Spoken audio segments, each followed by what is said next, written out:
Hello everyone. तो आज बात करते हैं झारखंड में स्थित देवघर की।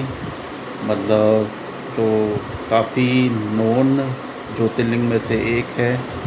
तो उसके बारे में इंटरेस्टिंग फैक्ट्स और कुछ रहस्यमय बातें आज आपके साथ शेयर करते हैं। तो मिलते हैं।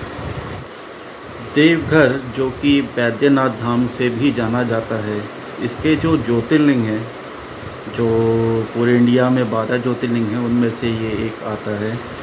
और इसकी जो स्थापना है ये रावण द्वारा करी गई है।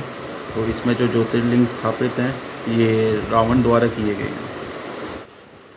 पूरी दुनिया में ये एकमात्र ऐसा ज्योतिर्लिंग है, मतलब पूरे 12 ज्योतिर्लिंगों में, जहाँ पे शक्तिपीठ भी है।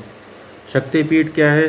जब सती हो गई थी तो विष्णु जी ने उनके हृदय के काफ़ी सारे अंश काट दिए थे। जब शंकर जी उनको लेके जगह जगह घूमने लग गए थे, तो उनमें से एक हिस्सा जो कि दिल का, जो कि हार्ट है उनका, वो यहाँ के गिरा था। तो इसलिए इसकी महत्वता और भी बढ़ जाती है। यहाँ पे 108 शक्तिपीठों में से एक शक्तिपीठ है और ये एक ज्योतिर्लिंग भी है।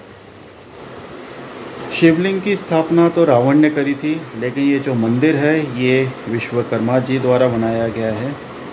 तो ज्योतिर्लिंग रावण द्वारा स्थापित है और मंदिर श्री विश्वकर्मा जी के द्वारा बनाया गया है। वैसे तो शिव मंदिरों के ऊपर आपने देखा होगा कि त्रिशूल लगा रहता है, लेकिन देवघर में मंदिरों के ऊपर पंचशूल लगा होता है।